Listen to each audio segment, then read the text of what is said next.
At 8:44 on this Tuesday morning, we're going to start with OTBsports.com. Jordan Larmour was uncomfortable. That is Keith Wood and his analysis of Saturday night's game. Damien Delaney, meanwhile, says Hansi Flick has been absolutely brilliant. Going out west, meanwhile, Caulfield targets Galway promotion inside 18 months. And Katie's her own worst enemy. Kenneth Egan talks Taylor Pursoon and looks to the future. Going to start, when it comes to the newspapers, with the Irish Examiner. Ida and Malumbi in as Kenny's Ireland takes shape, writes Brendan O'Brien. Sheridan says, I'd never disrespect League of Ireland. That is, of course, Waterford manager John Sheridan, which we'll come back to in just a moment. And John Fallon reporting this morning that the FAI are still seeking concessions on changes to council. The FAI admitting that a standoff exists on the necessity for council members with 10 years or more service to immediately retire. This is a sticking point that has been brought up over the last couple of weeks, and the FAI are looking to manoeuvre this rule on the 10-year term limit. There is, of course, the EGM next Monday, so they'll need to clarify that before then. John Fallon also reporting that the FAI also wants to abolish a clause barring all former board members from ever serving on a committee.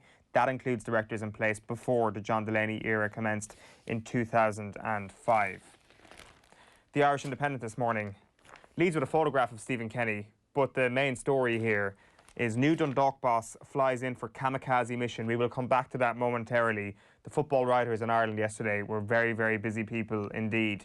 Their headline on the Kenny story is Kenny insists he's not fazed by Obafemi squad reaction, and Cian Tracy writing that Munster prepare to be without Snyman for a lengthy spell. Emmett Malone's got all the stories here on the front page of the Irish Times sports section because of that Dundalk element of things. McCarthy set for anchor role as Kenny lays out his vision. Dundalk take gamble on unknown Italian, and early signs of evolution but no revolution from the new man. That is on Stephen Kenny as well. The Herald goes with Kenny stays calm, Ireland boss unconcerned at Obafemi response. Chelsea meanwhile backing Frank for £220 million. I think you can call it off already at this point. Chelsea are the winners of the transfer window. It looks like Havertz and Thiago Silva are on their way this week. The London Times leads with Usain Bolt. His party sparks scare for Sterling. So Usain Bolt has revealed that he may have COVID-19 after a surprise birthday party that was attended by Raheem Sterling, one of the most high-profile attendees of this party that took place over the course of the last few days. You also had Bayer Leverkusen attacker Leon Bailey and cricket legend Chris Gale at the party as well. So quite a collection of characters. Gareth Southgate a little bit concerned at the moment. The Irish Daily Mail leads with the headline, a no-brainer. We'll play with or without fans, says Michael Dara Macaulay. Meanwhile, on Stephen Kenny, Philip Quinn goes with McAteer's criticism of my coaching is not relevant. Of course, Jason McAteer speaking on this show last week, talking about his beef with Brian Kerr and how his League of Ireland experience and lack of high-profile management at club level didn't really cut it for him, and he has a few concerns over Stephen Kenny, but Kenny saying that that is irrelevant. The Irish Mirror goes with have it. Blue set to splash out £90 million on German ace Kai, and it's Chilwell and Thiago next in record £220 million spree for boss Lampard. Meanwhile, they say, I don't really care what McAteer has to say. His criticism is irrelevant. That is Stephen Kenny on the same subject of Jason McAteer's criticism. And I'd play in front of Desi Farrell and his dog. Let's get going, says Michael Dara Macaulay. The Irish Daily Star goes with Duff Luck. Looks like Shane Duffy won't be going to Celtic at this point. Their pursuit of him has been put on hold as Neil Lennon closes in on a new deal for Motherwell's David Turnbull. Meanwhile, Kenny hits back at McAteer. Even one man and his dog will do for Michael Dara Macaulay. And €245 million, Chelsea to break the bank. The Irish Sun. Tab of the morning to you. Oba reaction. Kenny giving kids a try. Stephen Kenny believes Troy Parrott can sit on the top perch, but admitted the 18-year-old is lucky to be in his squad.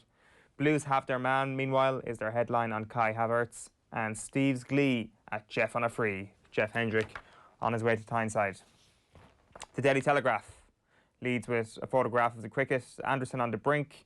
The main story is regarding Chelsea. Their deals to take spree over £220 million. Same photo of the cricket yesterday.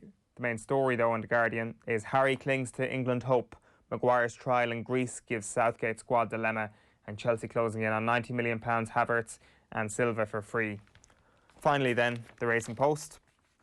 On top of the world is how the front page goes, and on the back page is in a league of their own, best bets as Premier League darts returns. Sure, 6:30 tonight is kick-off time on Sky Sports, keeping you going between now and the restart of football.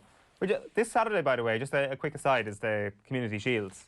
And then we're into the internationals, and then we're into the Premier League. Like, enjoy these 4 or 5 days of not having football at all, because that's all you're going to get. So stick to the darts for the next few nights. Will we start with Dundalk? Do you count the Community Shield as football? Because I don't. Ah, yeah. It's not. No. Yeah, you do. Okay. I'm Jose Mourinho here. Count every single trophy.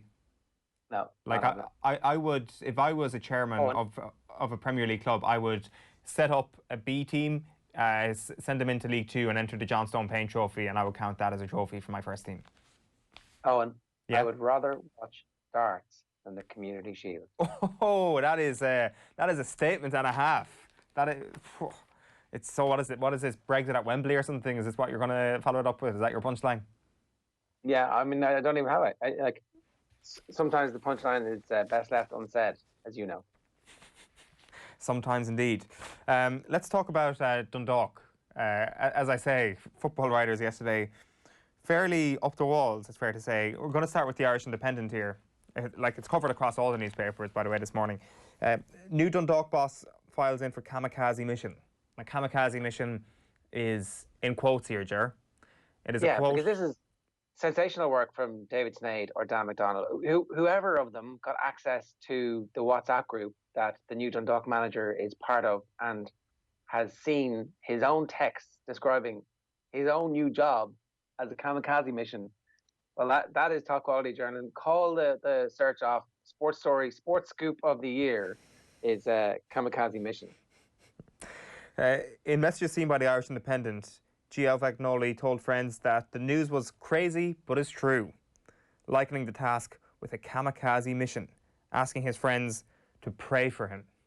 They say, sometimes journalism works where you have to build up a relationship with somebody and then, I don't know, get access to something that they might be happy to hand over to you, and then you don't name that source and you get a great story from this. This guy, I'm not sure has he set foot in the country yet, Filippo Giovagnoli, the new Dundalk manager, but already Sneyd and McDonald have an in on that WhatsApp group, which is remarkable.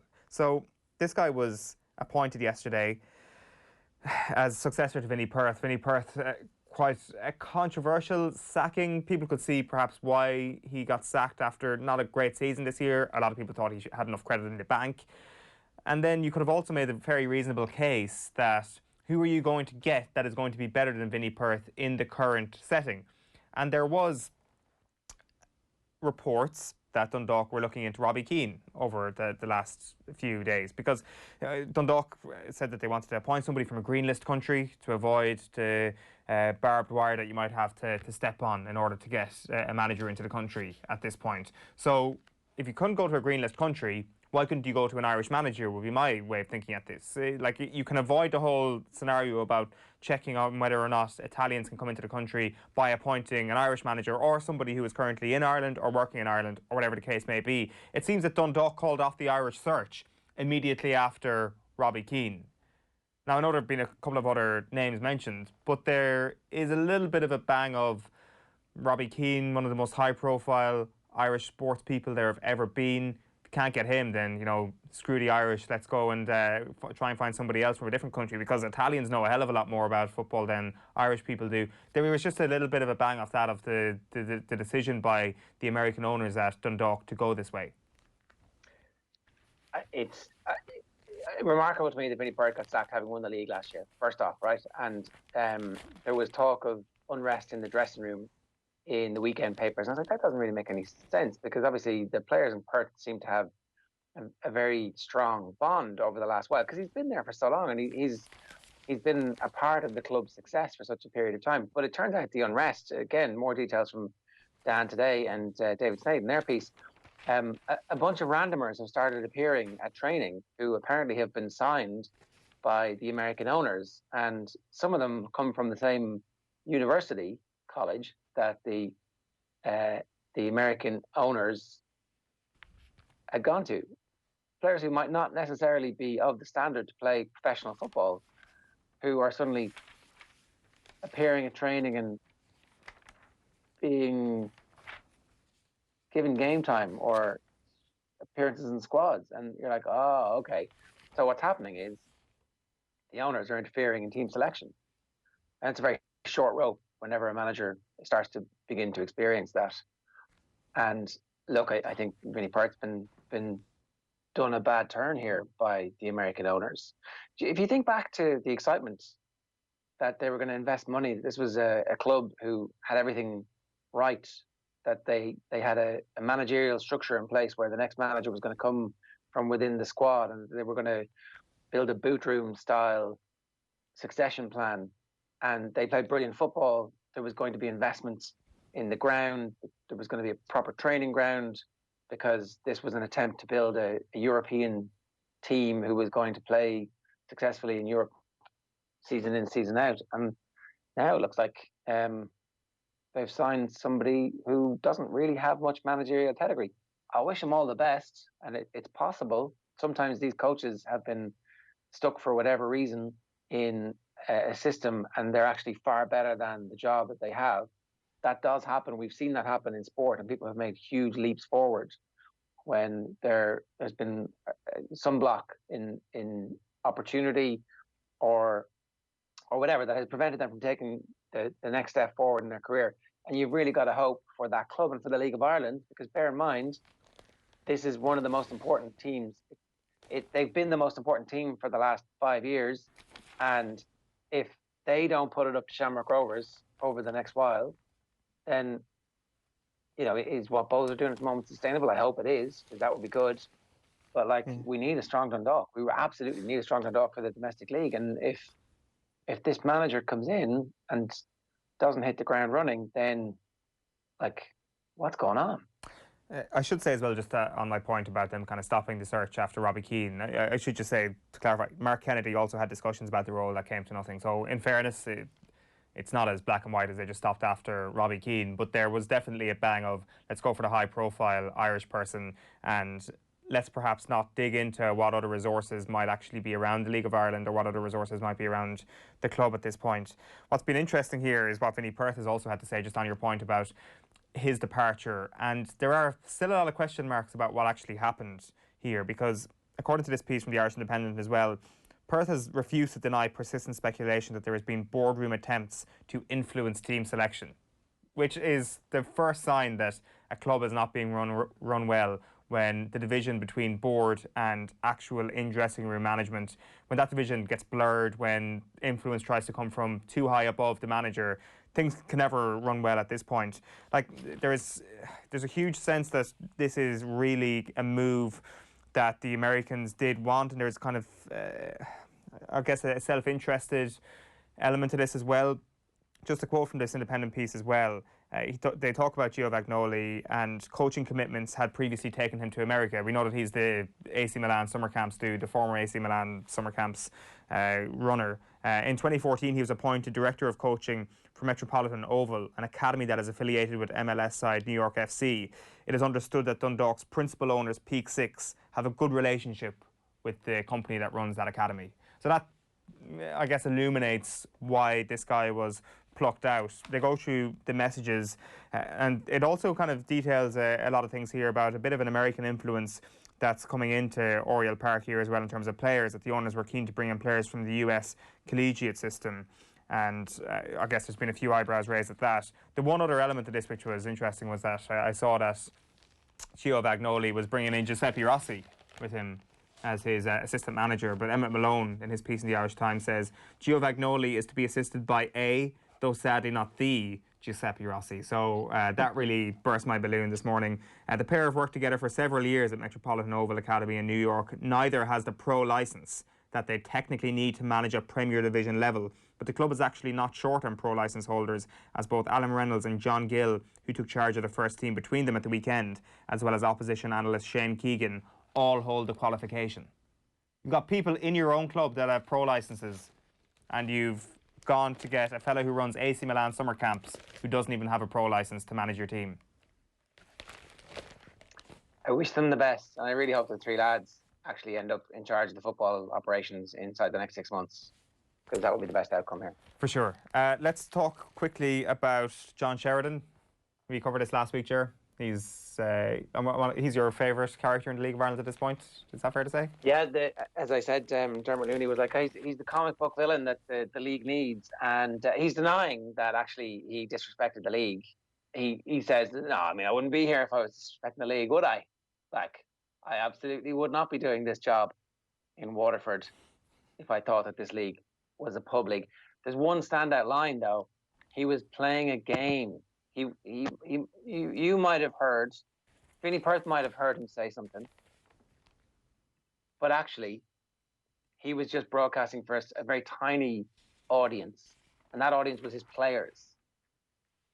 And if he did say it was a pub league, which he probably didn't, he says, if he did, it was only because sometimes you have to play the game with players. He's a player. He's playing us. And when I think about it now, he's playing chess and we're playing checkers, Owen. He's operating at a whole new level. You know that meme where it's like society, where it shows a futuristic picture of like something from Back to the Future where there's hovercrafts going. You know that picture that exists online? That is the picture if John Sheridan was president of the world. He is just so ahead of us. We would have time travel by now if it was put in the power of John Sheridan in the world. I never said the league was a shambles, by the way, is what he said. Yeah, and I might have said it was a public. I never said it was a shambles. I mean, get your facts right. Did he say something about Vinnie Perth losing his job? He seems to have Vinnie's a good manager. He's going to get he's going to get a job in football again because he's done well at Dundalk. But everybody loses their job. It's like, did he actually say that? Did he say I don't want to see any manager get sacked, but everyone loses a job at some point. This is a direct quote. Was that in defence of him having said something about Vinnie Perth's job to Vinnie Perth? Well, no, he said that he will get another job. I think what he was trying to say is that there's no kind of hard feelings between himself and Vinnie Perth. Vinnie will get another job because he did well at Dundalk. So he took no joy in him getting sacked, basically, is why he said what he said. Okay, fair enough. That makes sense. We're nearly out of time, but I wanted to just very briefly touch on the most important global football story at the moment. Lockdown is over officially and metaphorically for Ronaldinho, who for the last 5 months has been in the Paraguayan justice system, and for the last 4 months has been under house arrest in a luxury hotel. Himself and his brother got arrested 5 months ago. They arrive off the plane, I think from Brazil to Paraguay, and when they arrive, somebody mysteriously hands them new passports. McLovin. This is important. What? The McLovin passport. Well, these are the two.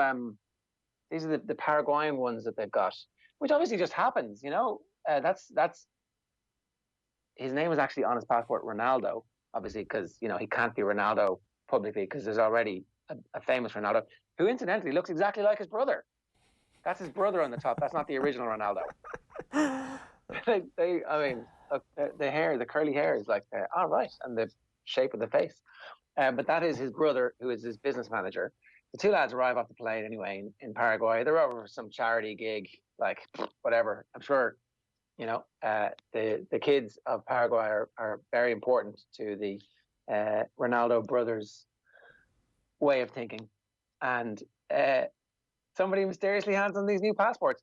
For Ronaldo, this is very important because in 2019, he had his Brazilian and Spanish passports whipped off him for illegally building on a nature reserve. So if somebody's giving you passports, you're like, this could come in useful at some point in the future. I might need this if I want to ever, get away from whatever trouble follows me around. And trouble obviously seems to follow poor young Ronaldinho around. Gets to Paraguay, gets these passports, thinks this is going to be a great trip. A little bit later, there's a knock on the door, and it's the police force who are like, we think you might have some fake passports going on. What's the story, lads? And they find them, and they whip them away to jail. But actually, they put them in proper high-security Paraguayan prison for a month while the lawyers are trying to work out some way to get out of trouble for Ronaldinho. And eventually, they bail is set, and they pay bail. And they're like, okay, well, you're going to be under house arrest. Well, we don't have a house. So, okay, a luxury hotel, $350 a night suite for two brothers, one each. Lockdown starts, and all of a sudden the hotel is completely empty, apart from the two Ronaldinhos. And reports suggest that they were having quite the crack.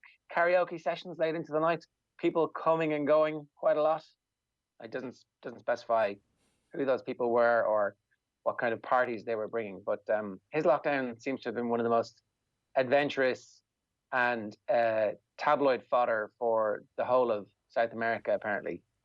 At one point, he was in prison with the former president of Paraguay's Football Association, who'd been jailed for money laundering. He was sharing a cell block. So a remarkable story. Yeah. All's well that ends well. Paying 100 grand each, essentially. I think it's 70 grand for him and 110 grand for the brother. And away they go.